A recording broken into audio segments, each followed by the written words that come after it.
Bismillahirrahmanirrahim. Assalamualaikum warahmatullahi wabarakatuh. And good afternoon, everyone. Alright, so still remember me?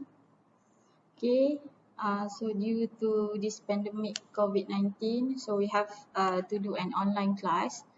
Okay, so I hope you guys are in a good health. So please stay at home. Okay, hopefully you guys can access the internet. Okay, can enter the Google Meet class, and also don't forget that you are a student. Okay, you need to focus in your lesson. Alright, okay, so today we will look at chapter 8, new chapter, okay, which is rotational motion of a rigid body. Okay, so we are focused about rigid body. So we have covered in translational motion of kinetic translational motion, and then going to the circular motion, and now we are going to the rotation, okay, rotational motion. So okay, we have covered on how things are moving, which is such as the translational motion and also the circular motion. So here we are going to look at the rotation of a rigid body. Okay, where in this topic we have 4 subtopics: rotational kinematics, equilibrium of a uniform rigid body, rotational dynamic, and lastly is the conservation of angular momentum. So in rotational kinetic motion, we have the rotational linear relationship and also the rotation motion with uniform angular acceleration. So what is the example of the rotation of a rigid body?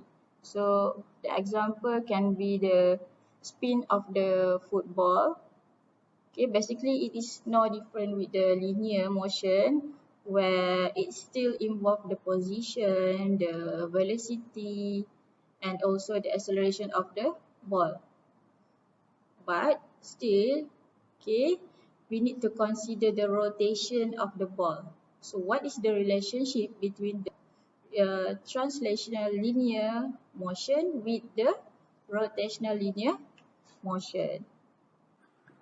Okay, so in this subtopic, the student should be able to define and use angular displacement, theta, average angular velocity, omega AV, average, instantaneous angular velocity, average angular acceleration, and lastly, the instantaneous angular acceleration. So just like in chapter 2, the difference is we have word angular, okay, in front of the physical quantity, displacement, velocity, acceleration.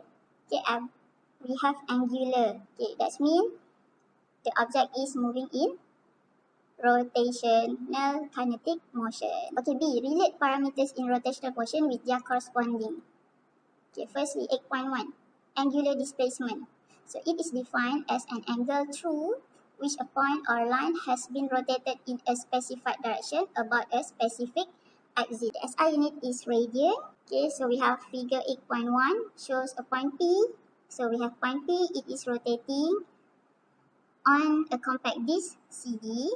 Okay, move through an arc length S on a circular path of radius R about a fixed axis through point O. Okay, so we can see that we have angle here instead of considering the linear displacement, which is S. Okay, we need to consider the angle, theta. So we call it as angular displacement. How many degree that the object has been rotated? So we have equation theta equals to S over R, or S equals to R theta, where theta is the angular displacement in radian. Okay, the angle must be in radian, but we don't need to change our calculator in radian. And then S is the arc length, R is the radius of the circle. Okay, so the other unit of the angular displacement, it can be the degree and also the revolution, where we know that 1 revolution is equivalent to 2 pi radian and also equivalent to 360 degree. So sign convention of angular displacement. Okay, if the displacement is moving in clockwise, so it is the negative. So if it is moving in anti-clockwise, then it is positive. Next, we move to angular velocity. So we will look at average angular velocity first.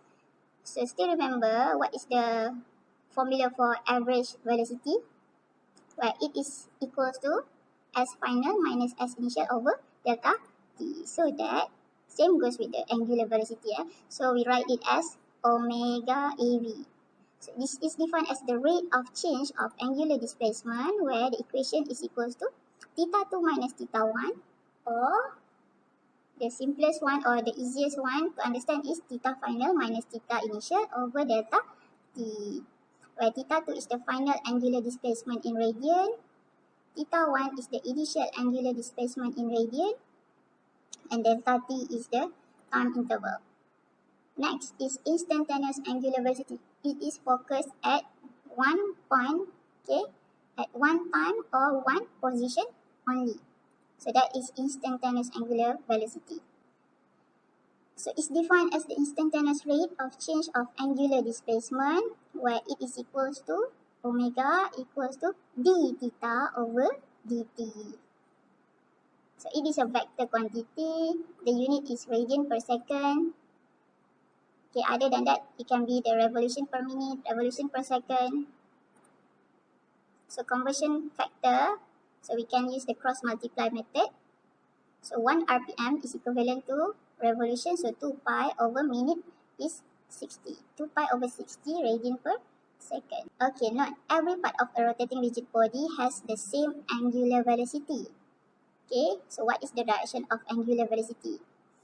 Its direction can be determined by using the right hand grip rule, where thumb is the direction of angular velocity and curl fingers is direction of rotation.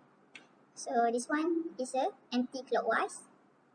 Okay, direction of rotation anti-clockwise. So this one is the direction of angular velocity, where it is out of the page. So for example, this one, we have one pen. Okay, this is direction of motion. So this pencil is rotating in anti-clockwise motion.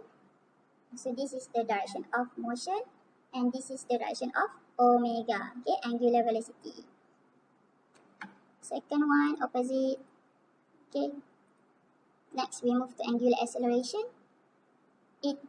First we look at average angular acceleration. It is defined as the rate of change of angular velocity, where the formula is equals to omega 2 minus omega 1 over t2 minus t1, where omega 2 is the final angular velocity, omega 1 is the initial angular velocity, and delta t is the time interval. Next is instantaneous angular acceleration.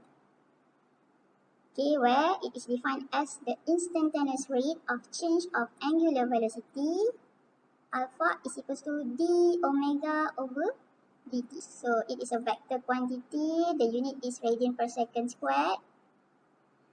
Okay, if your alpha, your angular acceleration is positive, that means the angular velocity omega is increasing.